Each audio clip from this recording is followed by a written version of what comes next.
Ito na yung panghuling ilog naming pang 32 na ilog. Alas 5 na ng hapon. Napakahirap, napakatalim ng mga bato. Si Jerry, huling ilog na aming tatawirin. Ayan, paglampas namin dyan ay yan na yung kwan, dyan na yung base camp, yung kubo na aming tutuluyan.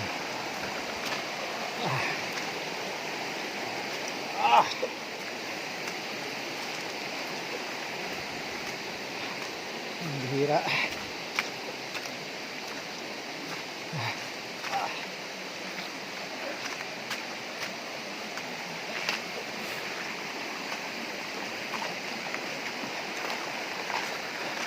Ay, sobrang pagod.